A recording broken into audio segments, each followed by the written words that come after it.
A young woman dead inside a room that pretended to be clean. Subscribe to my channel if you like investigations. A doorbell camera frame set the clock. 2:04 a.m. Someone leaves with a backpack and a duffel that was not in earlier footage.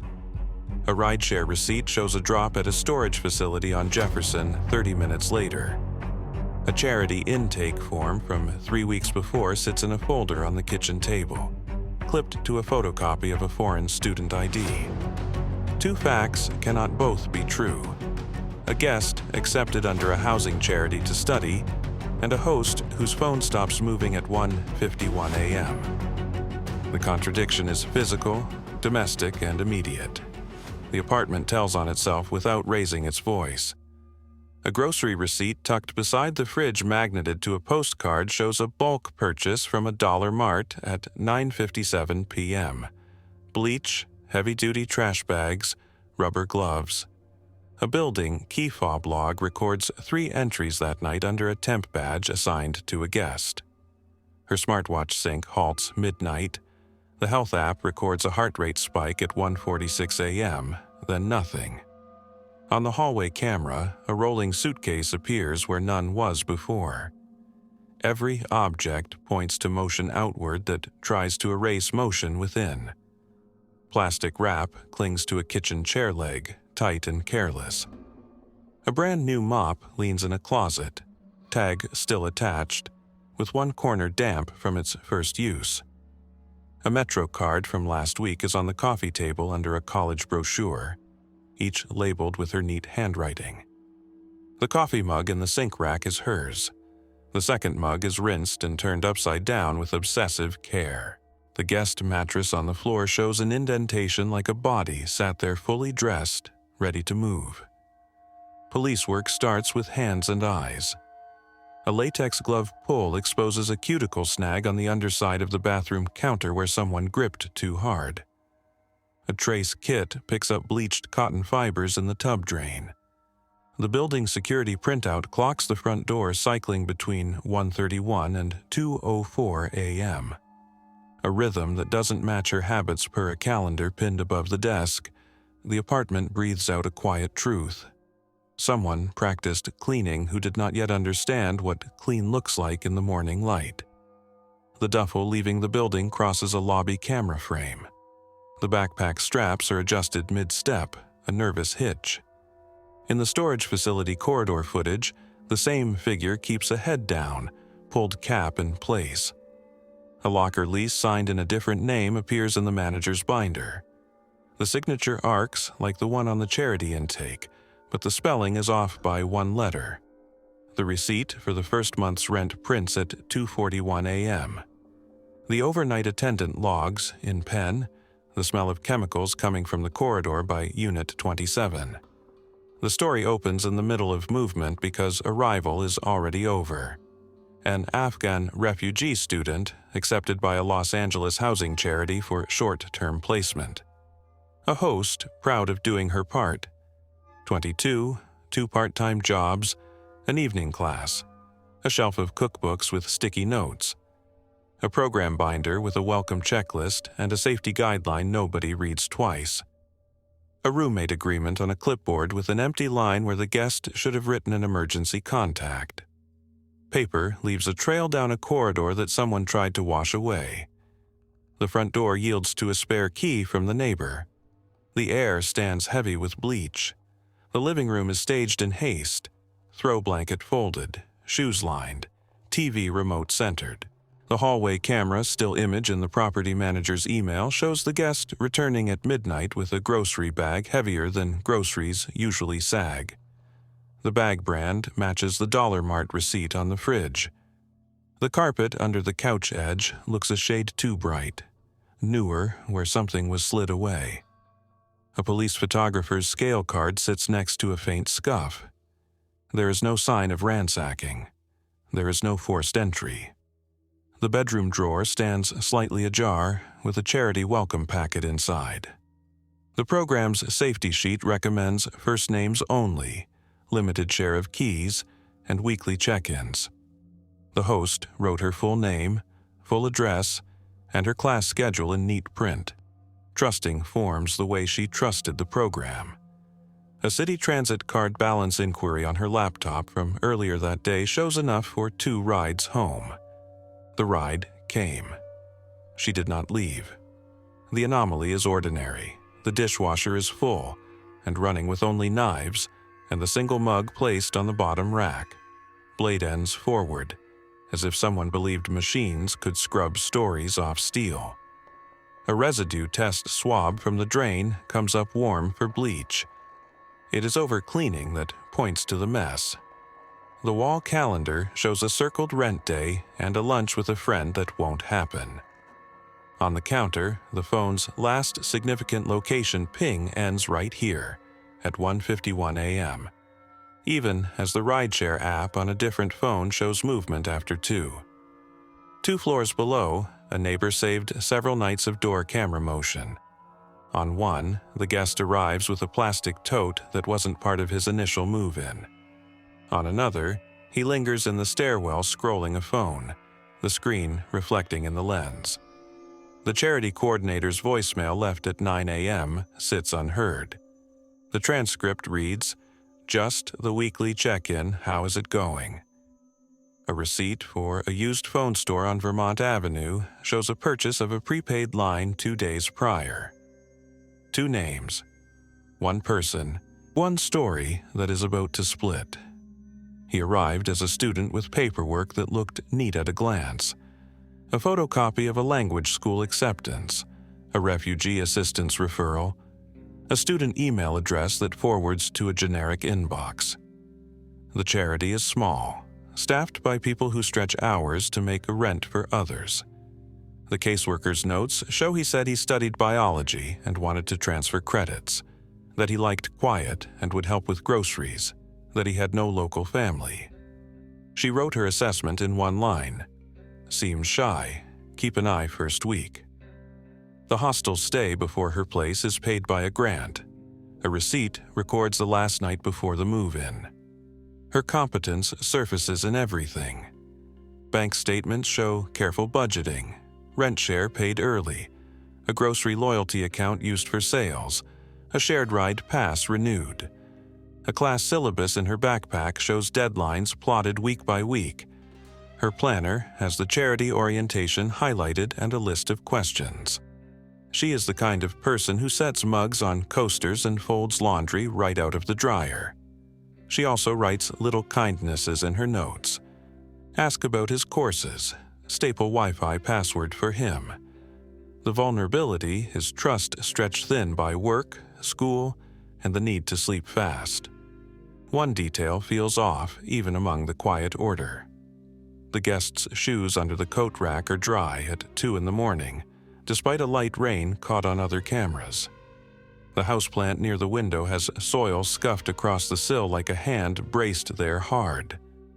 The trash chute on the floor has been propped for a minute longer than usual, caught on a maintenance cam as if someone fought a bag into the mouth.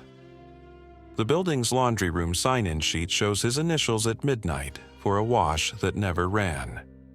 Her immediate circle consists of people who answer messages quickly.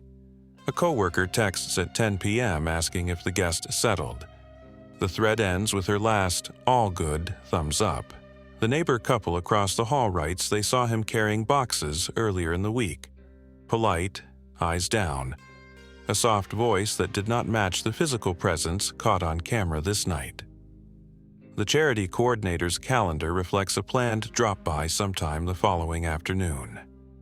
The grocery store clerk remembers her because she always brings her own bags and smiles. Small, verifiable points of contact build a day that ends where it should not. Early suspects array by proximity. The guest, new and unrooted. A former boyfriend in another city, verifiable through geotagged posts and a work schedule with clock-ins recorded. A co-worker with a spare key for emergency pet feeding duties, her own phone pinging miles away at the time. The building handyman whose master key use is tracked by a digital log that shows no access after 9. The maintenance camera in the garage shows only one relevant figure between midnight and 2. The too neat alibi belongs to the guest. An orientation email sent from his student address at 2:12 a.m., time-stamped just after the camera shows him leaving. The email looks legitimate. The header shows a university domain. The content is generic. Apology for missing an orientation. Request to reschedule. Signature block with student ID. But a server log pulled by warrant later will show it originated through a webmail kiosk at a public library that closes at 9. The email was drafted earlier and set on a delay. A prepaid phone top-up receipt from an hour before shows he expected to move without answering calls. An intake photo from the charity shows him in a different jacket than the one in the corridor footage, proof of staging across hours. Digging begins where routines break. She never runs the dishwasher at night. Her energy app logs a spike at 1:55 a.m. A cold machine turned hot. She never uses the trash chute after 10. The maintenance cam shows a bag forced through at 1:53. Her class forum records her last post at 10:15 p.m., precise and thoughtful. A second, clumsy post appears at 11 from her laptop, off topic, as if someone clicked wrong windows while searching for information. Receipts stack in a line. Bleach and bags at 9:57. A power bank from a bodega at 10:31. A prepaid taxi at 2:09 a.m. Routes draw themselves on a map. Corridor to stairwell. Stairwell to curb. Rideshare to storage. Storage back to curb. Rideshare to Riverbridge walkway where cameras watch for jumpers. The city traffic cams pull 3 frames of a figure with the same cap and duffel near the river at 3:13 a.m. A hardware store transaction that morning at 9:19 a.m. shows the purchase of a padlock for Unit 27. A keychain recovered from his backpack in a video still later shows 2 keys, building and storage. The morning sun touches bleach whitening where someone scrubbed lines that can still be seen. Receipts tell more than stories told by mouth. A money transfer at a corner kiosk 4 days before shows a remittance to a person overseas with a common surname. A used clothing store receipt 2 days before shows purchase of a dark hoodie and cap. A bus card reload shows movements toward the university that never completed, as class enrollment records show no actual attendance. His routine is not school, it is staging and access. Her routine is predictable, published on her fridge in pen. Red flags surface in the ordinary. Never share a full class and work schedule in printed form in a shared space. Insist on verified school enrollment and emergency contacts before move-in. Pause placement until confirmed. Set weekly in-person charity check-ins for first 2 weeks. Not just calls, document. The network that brought him to her door is small and tired and built on trust. A caseworker forwarded a placement request after 2 weeks in a temporary hostel. A volunteer rideshare driver logged the move with a time and mileage record. A language school issued a conditional letter of acceptance contingent on tuition he never paid. A legal clinic processed a basic asylum intake and told him to return with documents he never produced. Intermediaries passed a file forward because passing files is what overworked systems do. Handlers here are not conspirators but nodes. A shelter staffer who wrote a note, "Quiet, cleans up." A charity board member who texted at 9 p.m. that they were short on blankets, unrelated but time-stamped in the phone extraction later. A landlord liaison who allowed the temp badge for the building to be assigned because the ID copy looked believable. Each person, in their notes or receipts, adds a thin layer of confirmation that things were routine until they were not. The duffel at 2:04 a.m. crosses cameras owned by different people. A gas station across the street logs a restroom code used at 2:16, printed on a receipt when the attendant presses a button. The storage facility camera shows a lock clicked shut at 2:43. The metal has that matte shine new locks hold under fluorescent tubes. The River Bridge walkway camera picks up a heavier step at 3:13, duffel lighter on return at 3:23. The rideshare receipt sent to the charity email by accident later because of an autofill mistake shows his name spelled the same wrong way as the storage lease. The mini cliffhanger in the network sits in a stack on a desk, the temp badge assignment. The system says it was returned. The camera shows it wasn't. A paper-cut kind of turning point waits for later, but pressure builds. The artifact that will collapse the cover is already in the room. The photocopied student ID taped to the intake with a glossy lamination that curls wrong under heat. The laminator in a downtown copy shop logs a cash job the day before, with an order ticket kept by habit in a drawer. The school database, when checked, shows no matching ID number. The signature across forms is practiced, but a notary stamp on one document is printed from a template, and the commission number belongs to a different county. He built a mask from pieces, and one piece is peeling. Inside the locker at Unit 27, bleach meets plastic meets paper. The attendant's written notice about smell triggered a note to management, which triggered a policy to open units with police if chemicals are detected after hours. The receipt tape curls but holds the bank card last 4 digits that match the prepaid card used to buy the padlock. A folded charity welcome sheet lies under a bag with the charity logo, placed there like a mark or like a mistake. A single rubber glove, inside out, sticks to a corner where bleach dried too fast. Back at the apartment, an undersink cabinet holds a grocery bag with a crumpled receipt and a torn glove. The timestamp matches the Dollar Mart purchase at 9:57 p.m.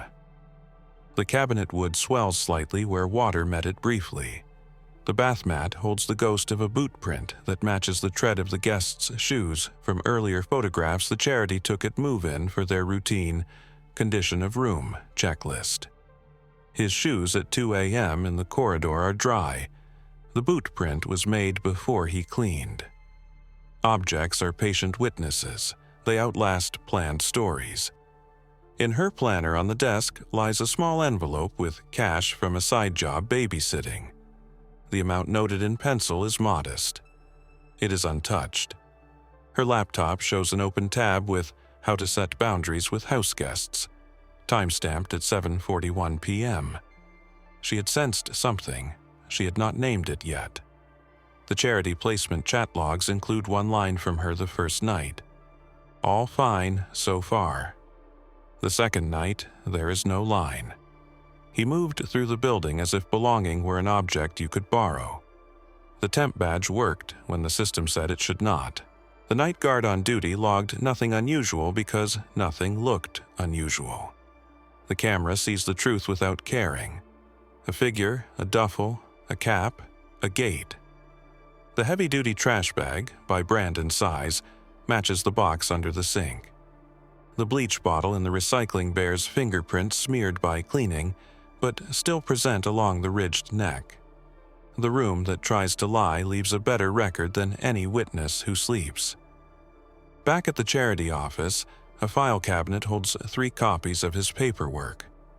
The intake photo shows a jacket different from the night footage, but the backpack matches. The emergency contact line is blank on all copies. The caseworker's timesheet shows a 1-hour home visit scheduled for the next day. A business card with her number lies on the host's counter, corners soft from handling. Every object is a small promise of safety that did not hold. Questions that steer suspicion outward die when the routine circle returns to the last person with access and motive concealed by proximity. The former boyfriend posts from a bar in another state at 1:48 a.m. Video with sound. Friends tagging him by handle. The co-worker with the spare key swipes into her night shift at 1, out at 5. The time clock shows her face in a still. The handyman's digital log sits quiet.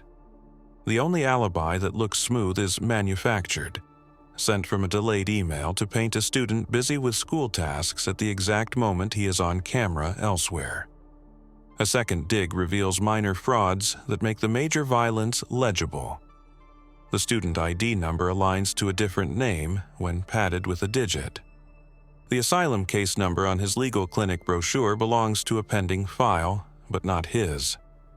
The prepaid SIM was bought cash, but the top-up uses the same store and the same cashier each time, captured on CCTV that tags the cap and hoodie. A transit tap-in on his card at the library 2 afternoons earlier contradicts the story that he lived far from that line.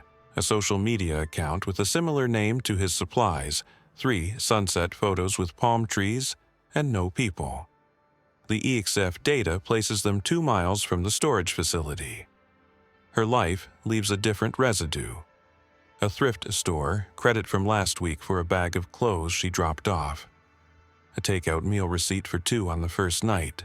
A welcome gesture. A photocopy of the building's emergency numbers taped inside a cabinet door. A half-finished assignment saved on her laptop with methodical versioning. These are the weight of ordinary days. The horror is that ordinary days can end without warning. Because of a stranger's private collapses, the paperwork cannot predict. The final paragraphs of this first half hold at the hinge point between the private violence and the public chase. The police have the camera frames. The charity has the intake forms. The storage unit has the bleach and the bag. The school has the absence where enrollment should be. The room has the boot print. The door has no forced entry. The network has strands that meet at one person who presented as harmless and diligent and grateful in small interactions, and who moved at night with a list in his head of places where cameras are old, and attendants write notes no one reads until it is too late. What sits unresolved at this point is deliberate.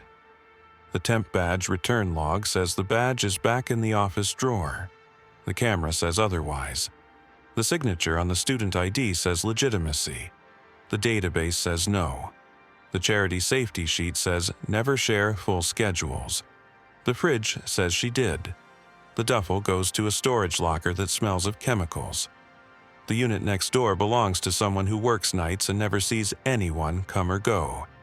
Objects align, timelines align, the mask is still on, barely. The last image before the next run is silent video. A cap, a duffel, a lock clicking shut under fluorescent light. A clipboard with a name spelled one way here and another way there. A temp badge that should not open a door opening anyway. A phone that stops at 1:51 a.m. on a counter that someone wiped and wiped until the fingerprints left a different kind of mark. The cliff sits here. The badge log is lying, and the copy shop owner remembers a cash job for a laminated card last afternoon. The first lead that matters is mechanical. The city's waste management sensor triggers an anomaly alert. A chute blockage on the 5th floor the same night as the last motion in her apartment. Maintenance staff photograph the jammed bag before removal. Inside, detergent boxes, soft drink cans, and one folded charity pamphlet half soaked in bleach. The forensic team extracts trace fibers matching the mop strand recovered earlier. Every trace closes another loop. Every loop turns the circle tighter. Her bank app shows a transaction from 2 nights earlier, a $48 grocery charge at a store 3 blocks away. Security video shows both of them, she paying, he bagging items, standing too close. Later, another charge appears at a Dollar Mart near midnight, only his figure visible. It is the first proof of separation between they and he. The investigators map these movements on an overlay of the district. The line looks like a noose, tightening around the apartment and the storage corridor. Red flags. Unverified ID cards and charity programs must be checked through direct institutional confirmation, not scanned copies. Any late-night transactions with cleaning supplies or cash withdrawals should prompt welfare calls during the first 30 days of placement. Shared key badges must auto-expire nightly after curfew hours. A detective labels the folder Thread 1 Receipts, routes, routine broken. The digital evidence wall shows pings from his prepaid phone dying one by one along a path from the apartment to Jefferson's storage, then flaring briefly near the river bridge. A bus line CCTV confirms he boarded at 3:34 a.m., carrying only a backpack now. Another angle shows him exiting near the library at 3:56. He passes under a streetlight, head down, unaware that the reflection from the river carries his outline to the traffic camera opposite. It is faint, but enough. The investigation widens into networks. The charity director explains the intake process under fluorescent office light. Exhaustion visible in her posture. The refugee support database shows 5 other placements arranged through the same intermediary. A self-styled community liaison operating out of a small print shop. His paperwork repeats the same pattern. Slightly off spellings, identical notary seals. Tuition proof from the same language school that does not exist beyond a dormant website. The liaison vanishes after one call. In the files, the copy shop reappears. Police visit. The owner recognizes the face. Quiet, polite, paid cash for laminating ID cards for volunteers. The timestamp matches the afternoon before the crime. When shown a still image from the apartment hallway, he hesitates, then nods once. This confirmation locks a chain of custody for the forgery equipment. The charity's volunteer database shows his referral originated through an encrypted email that bounced through 2 servers overseas. Digital forensics trace one to an NGO's hacked contact form. What looks like paperwork benevolence hides a freelance network moving undocumented workers under education cover. The young man becomes less an individual and more a symptom of parallel economies running through the city's good intentions. The network layer ends on a new contradiction.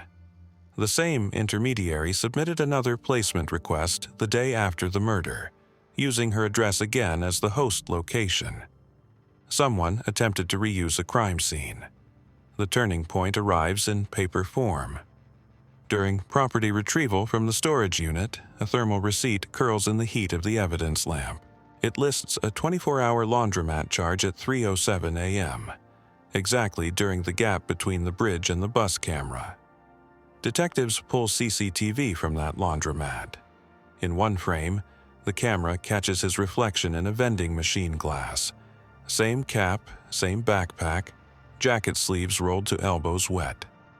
The timestamp collapses his carefully constructed alibi.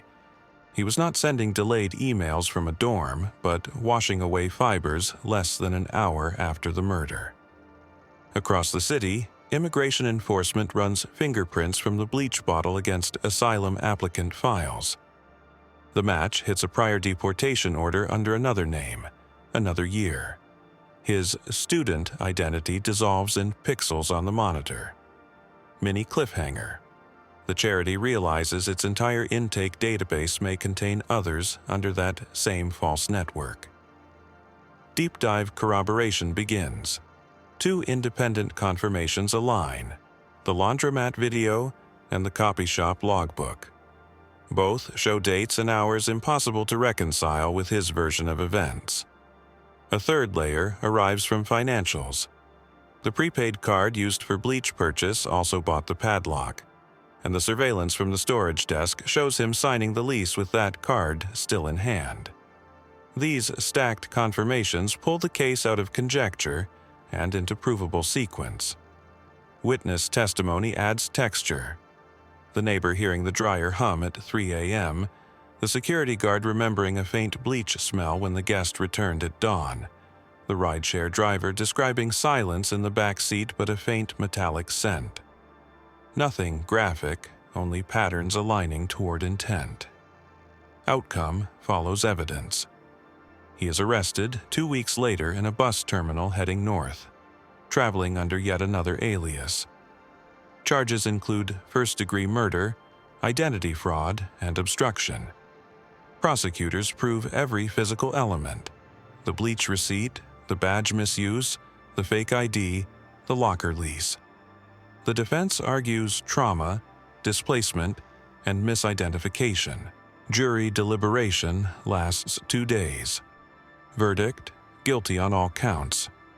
The sentence carries no closure, only paperwork.